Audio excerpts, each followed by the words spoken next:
Hey, all my Aries friends. Welcome to my YouTube channel. My name is Teri Hunter. I'm an intuitive astrologer, and I'm here today to talk about March 2024. This is going to be your monthly horoscope. We're going to cover a lot of things as we head into the grand conjunction between Uranus and Jupiter in Taurus. That's the second house for you of money.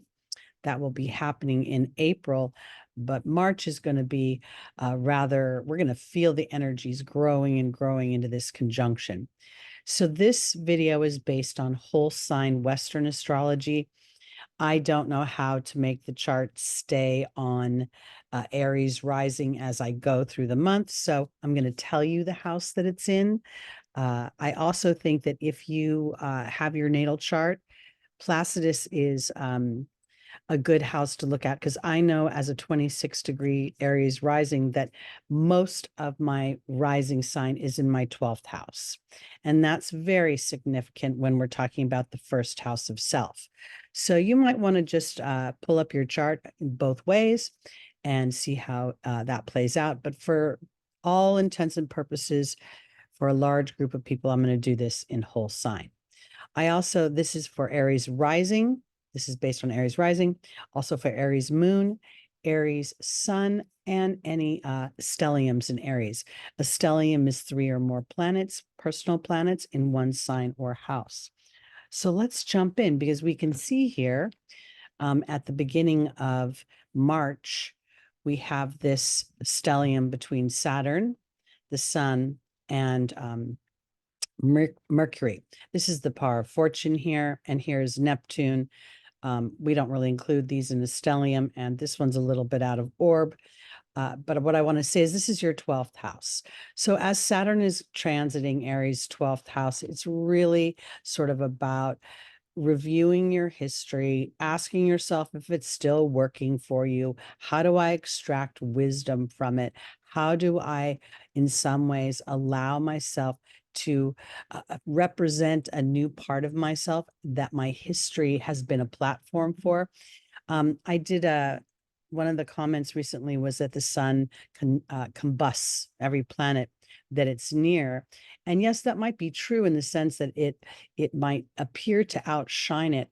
But I also think that as the ruler of the zodiac, that the sun is in many ways benevolent, making things grow. So what the sun is doing as it is at this 11th degree of Pisces, conjunct Saturn at 10 degrees, is reviewing our thoughts, Aries. How much time do we spend in what happened before that might not have been feeling right or bad or feels somehow erosive? And how willing are we to rebuild the structure here? Saturn is an agriculturist, a builder, provides and teaches wealth. And that wealth is not just money. It's harmonious wealth. It's feeling good and thriving in all the areas of my body. Now, we also have Mercury in this little stellium here. Mercury is at 13 degrees of Pisces. That's the Aryan degree.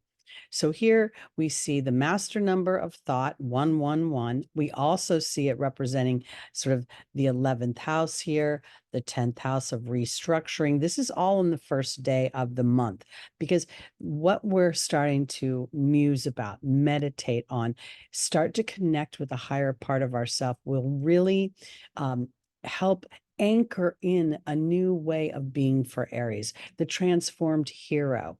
I believe that when the sun and Mars come together, that they're often like the king and the general. So I believe there's some cooperation going on here.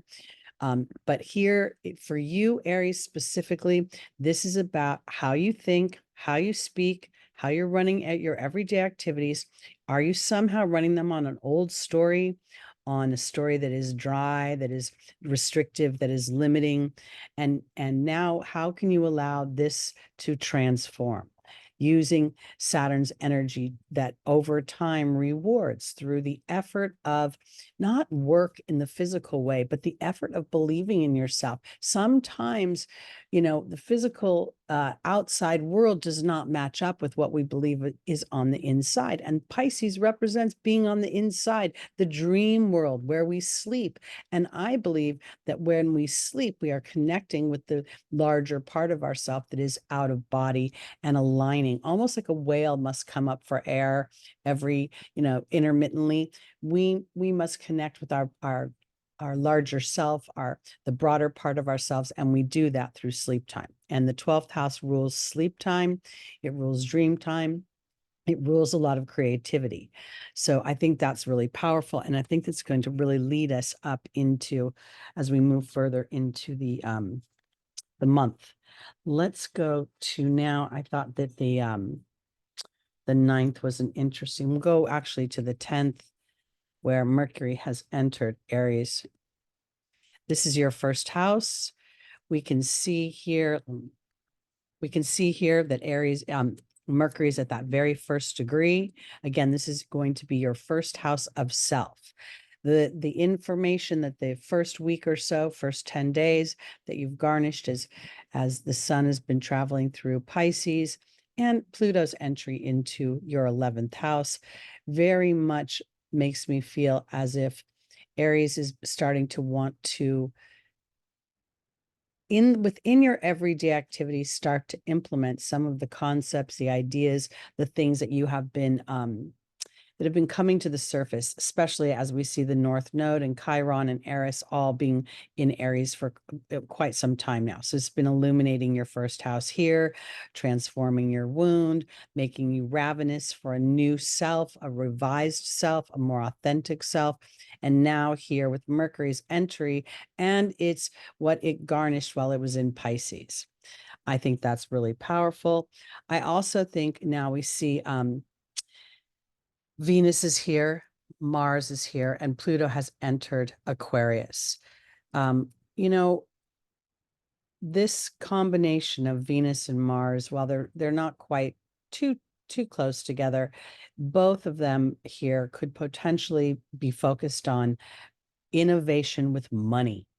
I'm not really going to the man-woman thing here. This is the 11th house for Aries. This is networking. This is the World Wide Web. Saturn in Pisces has been really sort of asking Aries, what's your deeper truth? How do you build on your history? How do you make it work for you? And we're growing in this conjunction in your second house of money, your second house of using your skills, Aries, also a history house, a house of your personal history, of your family history. So, and that Taurus is your second house. So this is a growing energy that kind of starts on the inside.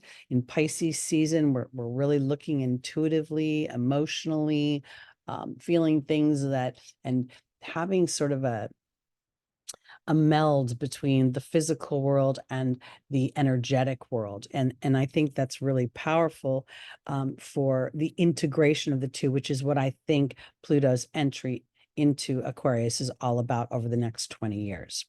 So you're going to have some great opportunities coming up. Let's go now to the new moon, which is at 1 a.m. So I'm going to change the time here. All right, so here now we see the new moon in Pisces. And this has been a series of new moons at the 20th degree. That's the Scorpion degree. That's the degree of the deepest psychology that allows other people to control us through fear, through money, through sex. Scorpio can rule some really challenging transformational energies. And we've had this series of new moons that have come after the illumination of a full moon.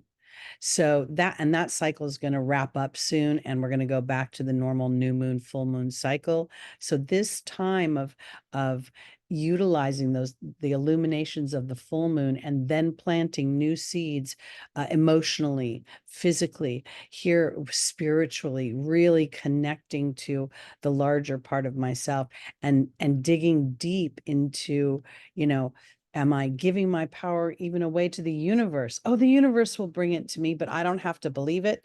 That's not going to work out.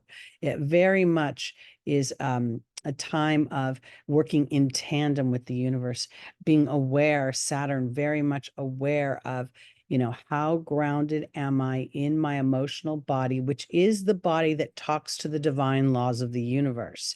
The brain does not talk to it. The mouth, I mean, the mouth vibrates, yes, but the belief is what creates the inflection of the voice, creates the thoughts in the mind. So really, we're always kind of getting down to this really deep emotional place. And Aries, this is what's being called forth for you right now. Again, this is your 12th house. And on this new moon, I think that as we see this conjunction growing between Jupiter, the planet of wealth, the planet of business, commerce, the planet of justice, the planet of expansion and of broad philosophies and higher education. And here is Uranus, which in many ways so much complements Jupiter, because Uranus thinks big, thinks to the future, thinks about things that don't live in the earth right now, but I can invent them, the science of it, and the World Wide Web. So this is a really powerful time for planting these seeds that will allow you to really benefit from your own maybe rebellion against your past and your emotional body. You could call it that, or you could call it maybe, just an awareness, an epiphany, a lightning strike that allows your genius and your own sense of unique expression to be birthed in a really stronger way. Again, Saturn creating the roots, the deep roots for that. Now let's go on. Venus is going to enter her exaltation on the next day.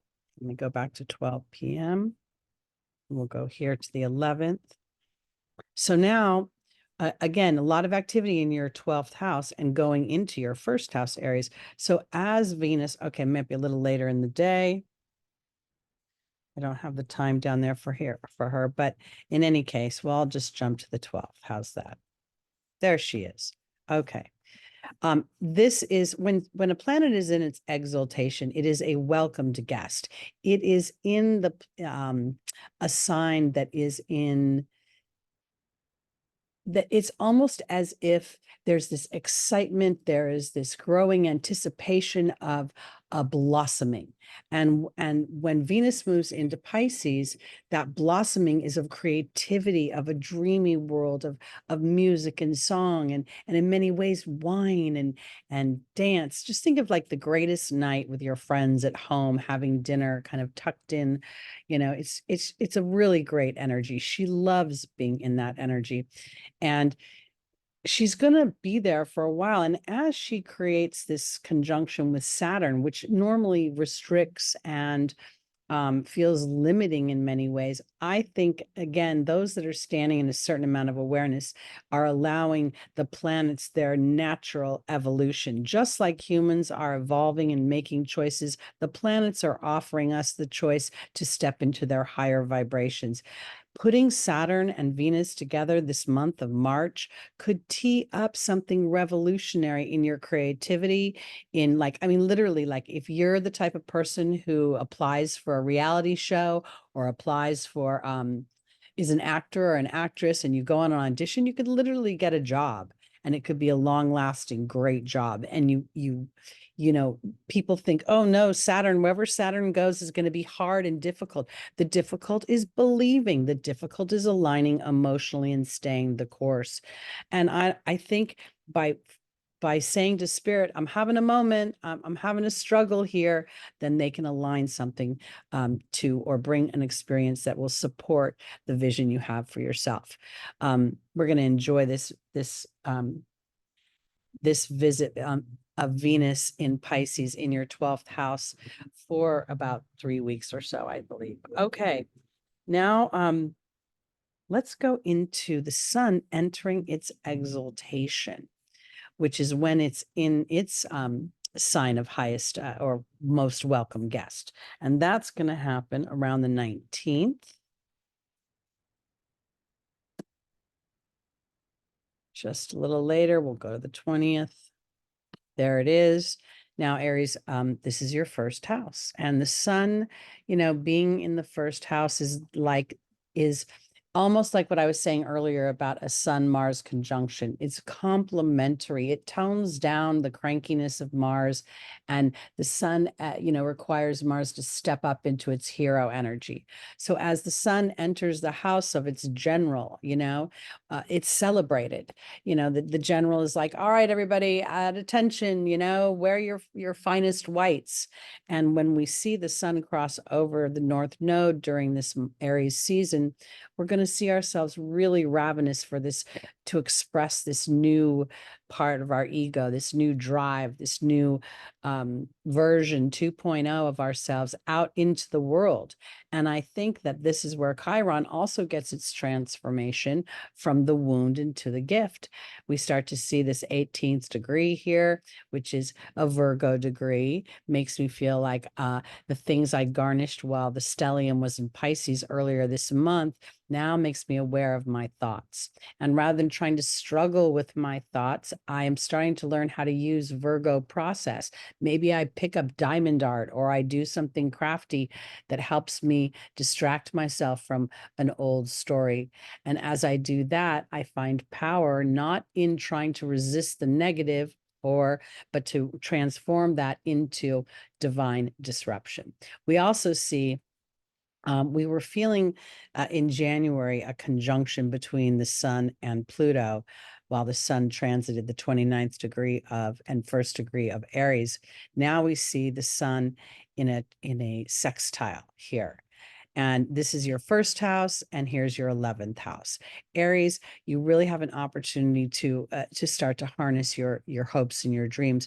The Aquarian house for you is an Upachaya house. It is a house that rewards over time, that as you age, as you show diligence, endurance through the challenges that some people will stop them, you will find power through them, and you will find a sense of conquering those things and transforming your fears. And that's what I think is so powerful too, because now you're standing as the leader that you represent.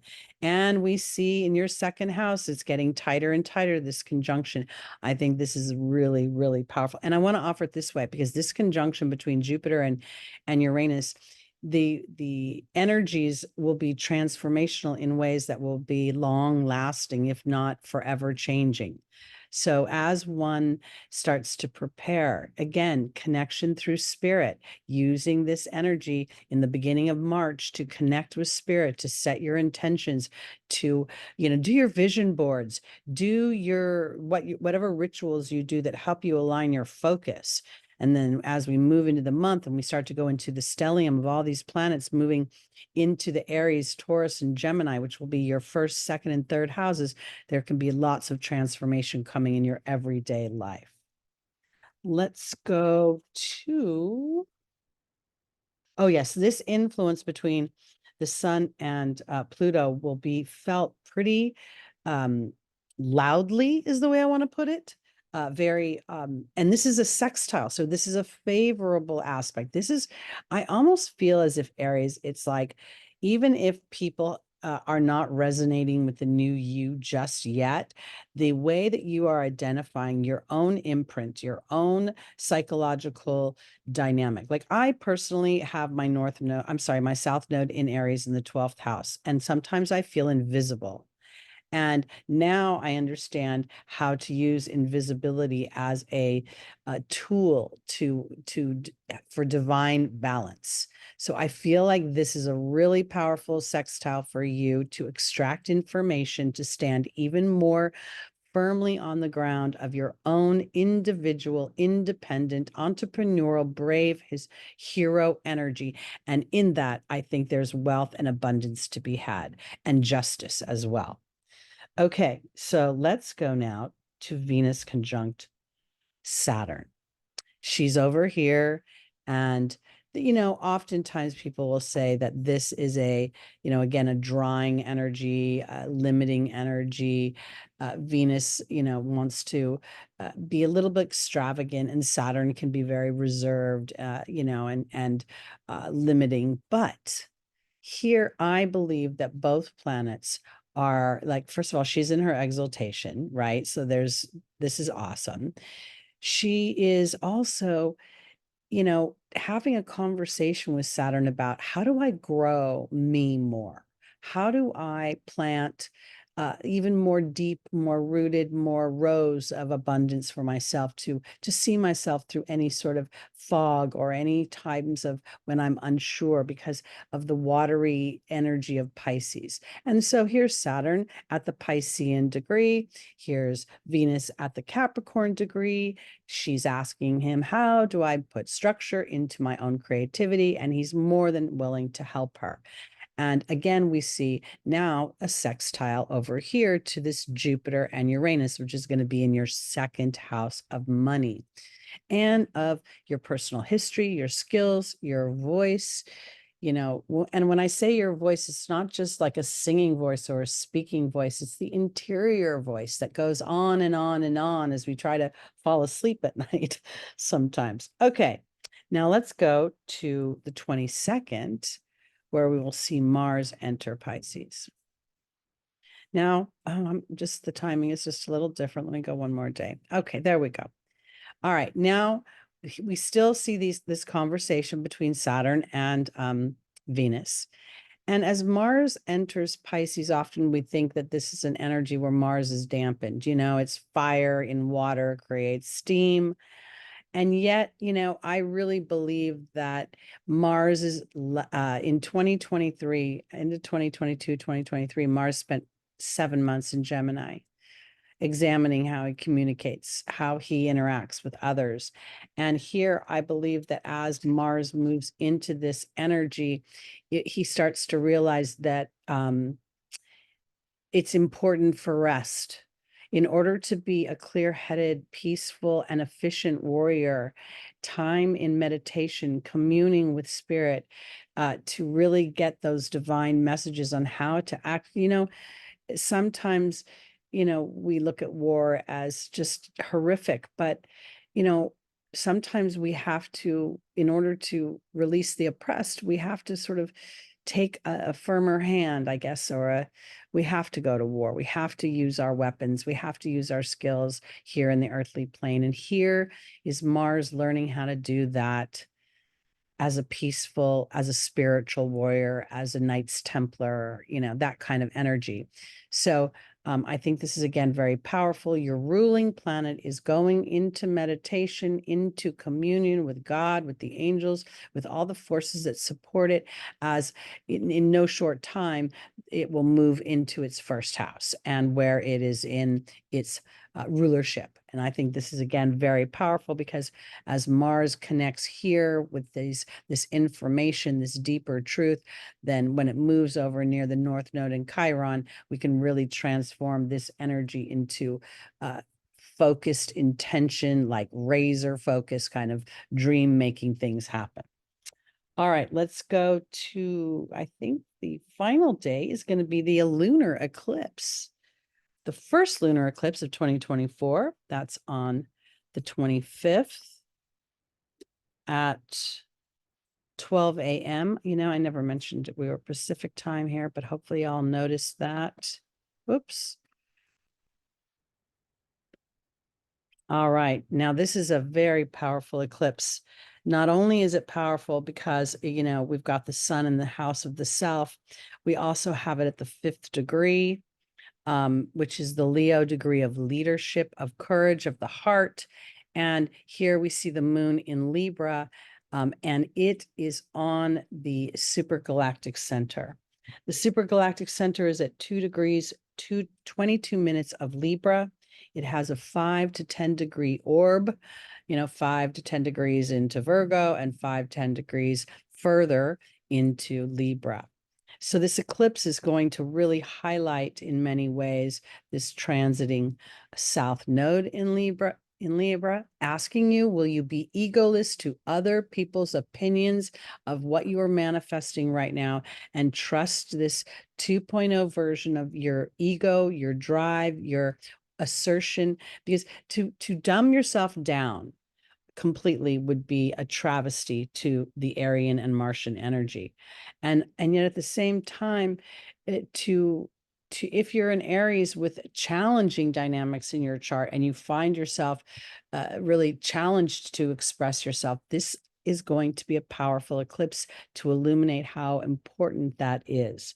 The supergalactic center is really a focus on the relationship you have with yourself, which then enhances the partnerships you have with others. People who are inherently happy, who can inherently find and self-entertain, find their own peace within their own heart, make partners that aren't looking to others to fill holes. So, and here's that south node within 10 degrees of this lunar eclipse, really ushering in some awareness of a potential imprint that you didn't know. We can see here that the south node, while it's in its furthest orb away from the eclipse, we also see it making a quincunx to history here, represented by Saturn, and my self-worth here, represented by Venus. Venus rules Libra, and I think, oops, sorry, what? Goofed. Meant to do that. And so this is a very powerful eclipse for realizing things about your relationship with yourself, how much you value yourself, how much you feel aligned. You know, I want to offer it this way.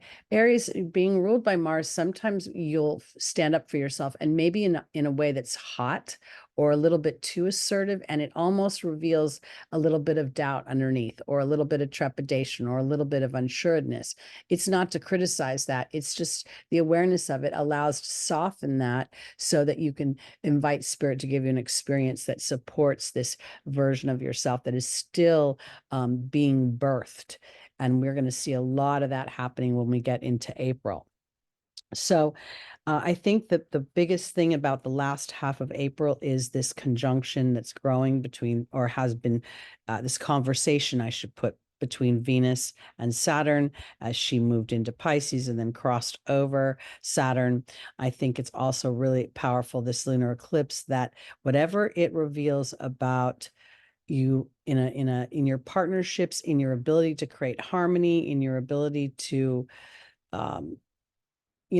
Aries, Libra is your 7th house. And while we talk about marriage, I'm an Aries rising and I was never married. This could very much have to do with civil suits, anything to do with police, fairness, justice, having to do with partnerships on a professional level. There's going to be an illumination and in some ways a culmination. So I think this is pretty terrific. All right, my Aries, rising, moon, sun, and stelliums, that's it for March 2024. My name is Teri Hunter. If you'd like to book an astrology reading with me, I am available. I'm also available for angel readings. My information is below. Shoot me an email and I will send you all the particulars. I look forward to seeing you in April when we enjoy a really big conjunction in your 2nd house of money. See you soon, Aries. Bye-bye.